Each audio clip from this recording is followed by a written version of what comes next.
खर्च करू नये सर. समजा जर आम्हाला ते सॉलर पॅनलचा उपयोगच नाही तर सरकार या आमच्या माती कशाला मारते. आज का होईना समजा शेतकऱ्याला जर वीज कनेक्शन दिलं तर त्या ठिकाणी त्या माध्यमातून पाण्याचा फ्लो पण चांगला राहील आणि पूर्ण क्षेत्र ओलिताखाली येईल. सरकार हे आमचं का म्हणणे, शेतकऱ्याचं म्हणणं का ऐकून घेत नाही बुवा. तुमचंच म्हणणं आम्ही शेतकऱ्यावर लादलं जातं. असं काय समजा शेतकऱ्याचं काय पाप केलंय शेतकऱ्यांनी. शेतकरी जो सांगतोय ना त्याला जे पटतंय ते शासनाने ऐकायला पाहिजे ना. पण शासन तुमचंच जर घोडा दामटत असेल तर आज त्यासाठी आम्ही आज उपोषणला हात्यावर उपसलेला आहे. भले आता काही हो, शेतकरी आता या ठिकाणी पेटलेला आहे.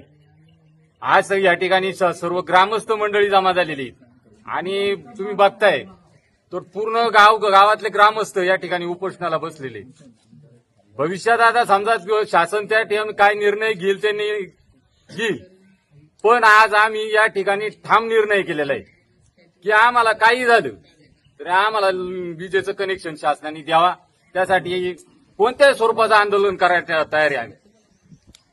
एवढंच या ठिकाणी मी सांगतो आणि मी सर्व लोकप्रतिनिधींना विनंती करतो की आपण पण सुद्धा याच्यात लक्ष घाला. काय आज दुष्काळ आमच्या 5वीलाच पुजलाय हो. दुष्काळ म्हणजे आता काय सांगायचे, आमच्या वडिलांची पिढी गेली, आता आमची चाललेली. हे काय मागचं दिवस पुढंच चाललेले. याच्यात काहीतरी बदल करा बुवा, नाही तर काय उपयोग नाही. आम्ही अजूनही नुसतं तुमच्या मागे झेंडा घेऊन हिंडतोय आणि तुम्ही जर त्याचा विचारच करीत नसतील काय त्याचा उपयोग आहे. तर लोकप्रतिनिधींना विनंती, हात जोडून विनंती, मायबाप सरकार अहो खरंच लय आलेत अहो. काय तुम्हाला सांगायचे, डोळ्यात पाणी यायला लागले फार. हा काय तुम्ही असं वागत आमच्याबद्दल, काय शेतकऱ्याची चुकी हो. हा पदरमोड करून आणि आज बायकोचं गाण ठेवून आम्ही हे केलेलं.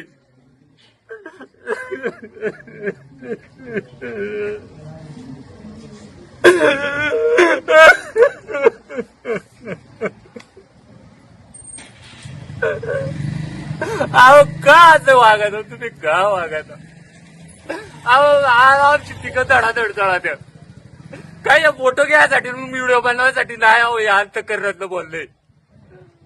मी आज ₹1,00,000 टोमॅटो मिरच्याचं आज माझं रोप येणार आहे. माझं लागवड झालेली, आज पाणी नाही माझ्या याला शेतीला. यांना काय सांगून आज सगळं कायद्याच्या याच्यात आणि याच्यात सगळं अडकून ठेवलं. आज तुम्ही स्वतः बघाय चला व्हिडिओ काढायसाठी, मोबाईलवर प्रसिद्धी मिळवायसाठी नाही.